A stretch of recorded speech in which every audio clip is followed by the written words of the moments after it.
وہ تم سے گزار کر ہی خود تک لاتا ہے، اور جب تم اس تک پہنچ جاتے ہو تو وہ تمہارے لیے انہی دعاؤں کو وسیلہ بنا دیتا ہے جن کی قبولیت کا تمہیں گمان بھی نہیں ہوتا۔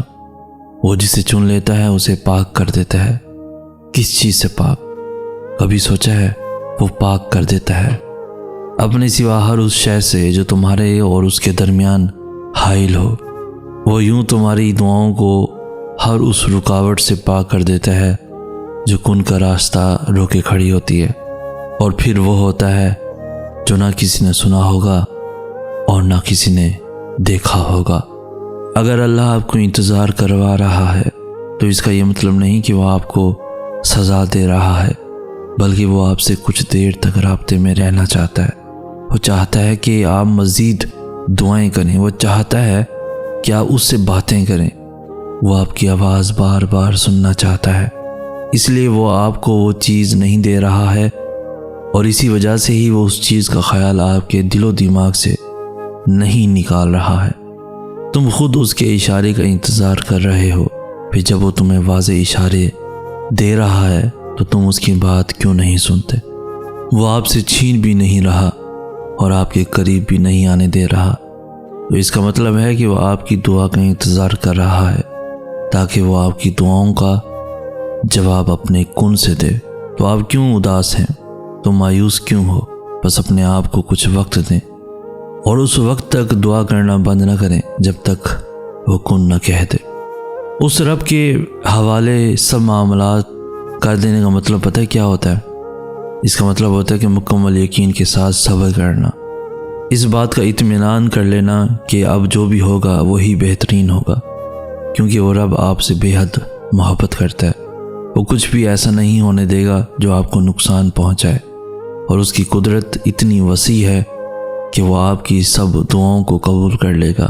تو جب معاملات اس کے سپرد کر دو تو خود کو ہر پریشانی سے آزاد بھی کر دیا کرو، کیونکہ وہ بہترین کارساز ہے، وہ تمہیں تنہا نہیں چھوڑے گا۔ یاد رکھو دوستو، اللہ کو منانا تو آسان ہے، لیکن اللہ کی ماننا مشکل کام ہے۔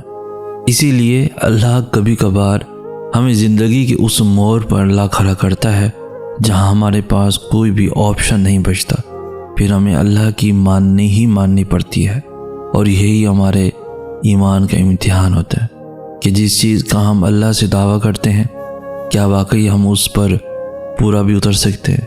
اپنی رضا کے لیے تو سبھی یقین رکھتے ہیں اللہ پر، لیکن اللہ کی رضا کے لیے صبر صرف ایمان والے کرتے ہیں، پختہ ایمان والے۔ اور یاد رکھیں کہ جو اللہ کی بات نہیں ٹالتے، اللہ بھی پھر ان کی بات نہیں ٹالتا۔ آزمائشیں ہی تو ہمارا ایمان زندہ رکھتی ہیں، اور ہمارا ایمان ہمیں زندہ رکھتا ہے، ورنہ ہم تو کب کے ختم ہو چکے ہوتے، کب کے مر چکے ہوتے۔ ہر محرومی آپ کا امتحان ہے، اور امتحان میں پاس وہی ہوتا ہے جو استاد کو راضی کرنے میں کامیاب ہو جاتا ہے۔ تو آپ بھی راضی کر لیں اپنے نگران کو، اپنے اللہ کو۔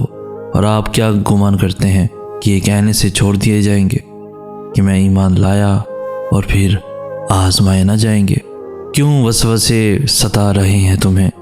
کیوں خود کو اتنی مشکل میں ڈال رکھا ہے، جب تمہارا رب تم سے کہہ رہا ہے ڈرو نہیں اور نہ غم کرو، یقیناً ہم تمہیں بچانے آ رہے ہیں، تو پھر بے خوف ہو جاؤ۔ جب اللہ نے کہہ دیا کہ وہ تمہیں بچانے آ رہا ہے تو کس میں اتنی جرأت کہ اس کے راستے میں کھڑا ہو سکے؟ نہ آزمائش ہمیشہ رہتی ہے، نہ یہ مرحلہ مستقل ہے۔ وہ جو عادل ہے وہی کفیل بھی ہے، وہ جو دور لگ رہا ہے تمہیں وہی تمہارے قریب ہے۔ وہ مانگی ہوئی کوئی دعا رد نہیں کرتا، وہ تہجد کے سجدوں کو کبھی ضائع نہیں کرتا۔ پھر یہ خود سے کیسی ضد لگائے بیٹھے ہو؟ کیوں آگے نہ بڑھنے کی قسم کھائے بیٹھے ہو؟ کیوں نصیب کی باتوں میں یقین کو الجھائے بیٹھے ہو؟ کیوں ہو اتنا پریشان؟ کیوں خود کو اتنا تھکائے بیٹھے ہو؟ کبھی اس من کو اللہ کی چاہت کے مطابق سنوار کر تو دیکھو، کبھی صبر کی حدوں کے اس پار جا کر تو دیکھو۔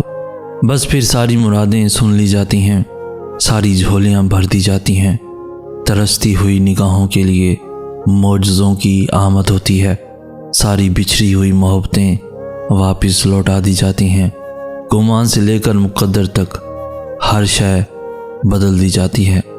جب وقت تہجد کن کی فریاد کی جاتی ہے تو فیکون کی نوازشیں کر دی جاتی ہیں، پھر بگاڑنے والوں کی بگڑ جاتی ہے اور بگڑے ہوئے کی قسمت سنور جاتی ہے۔ جو بول کر کی گئیں اور جو بن بولے کی گئیں وہ ساری دعائیں سن لی جاتی ہیں۔ کچھ حقیقتوں کا علم ہمیں ہمیشہ سے ہوتا ہے، لیکن دل انہیں ماننے پر راضی نہیں ہوتا، اور اگر راضی ہو بھی جائے تب بھی دل کے کسی نہ کسی کونے میں یہی امید چھپی رہتی ہے کہ کیا پتہ ایسا نہ ہو، کیا پتہ حقیقت بدل جائے، کیا پتہ یہ جھوٹ ہو۔ ہماری یہی حرکت ہمیں نہ جانے کتنی دیر تک بے سکون رکھتی ہے۔ زخم تب ہی بھرتے ہیں جب ہم آزمائش کو تسلیم کر لیتے ہیں، اور آگے بڑھنے کی ہمت تبھی آتی ہے جب ہم حقیقت کو مان لیتے ہیں اور اللہ کی رضا کو قبول کر لیتے ہیں، اس یقین کے ساتھ کہ اسی میں ہماری بہتری ہے، یہی ہمارے لیے بہترین تھا۔ آسان کچھ بھی نہیں ہوتا، لیکن روز روز کے رونے سے بہتر ہے کہ ایک ہی دفعہ جی بھر کر رو لیا جائے اور اللہ کی مصلحت پہ آمین کہہ لیا جائے، کیونکہ اس کے سوا کوئی چارہ بھی نہیں ہوتا، ورنہ انسان عمر بھر تڑپتا رہتا ہے اور شکوہ اللہ سے کرتا رہتا ہے، یوں اپنے اوپر بھی ظلم کرتا ہے اور اللہ کے انتخابات کی بھی توہین کرتا ہے۔ تمہاری دعا قبول ہوگی اور بہت بہترین طریقے سے قبول ہوگی، اور پتہ ہے یہ اجر ہے اس صبر کا جو تم نے اس دعا کی قبولیت میں کیا، یہ اجر ہے ہر اس پریشانی کا جس کا سامنا تم نے دعا کی قبولیت میں کیا۔ جب ہی تو کہتے ہیں صبر کا پھل میٹھا ہوتا ہے۔ وہ تو تم سے 70 ماہوں سے زیادہ محبت کرتا ہے، جیسے ماں اپنے بچے کی ایک سسکی پر دوڑی چلی آتی ہے، پھر وہ کیسے تمہاری روتی ہوئی پکار پر تمہیں اکیلا چھوڑ سکتا ہے۔ تمہیں ابھی ایسا لگے گا جیسے اللہ نے تمہیں وہ نہیں دیا جو تم چاہتے تھے، مگر تم جلدی جان جاؤ گے کہ جو نہیں ملا اس کا مل جانا کتنا برا تھا۔ تم جلدی سمجھ جاؤ گے کہ شکر کے لیے صبر کرنا کتنا ضروری تھا۔ دعا سب کر سکتی ہے، بس اس یقین کے ساتھ مانگنا کہ جو مانگ رہے ہو وہ دنیا کے لیے اور تمہارے لیے ناممکن ہے، مگر جس سے مانگ رہے ہو وہ علی کل شیء قدیر ہے، جو اس پورے نظام شمسی کو چلا رہا ہے، جو رات اور دن کو بدل رہا ہے، جو تمہارے جسم میں ایک نظام کے تحت خون کو گردش کروا رہا ہے، جو آج تک تمہیں ہر بار سنبھالتا ہے اور اب یہ دعا بھی قبول کر لے گا۔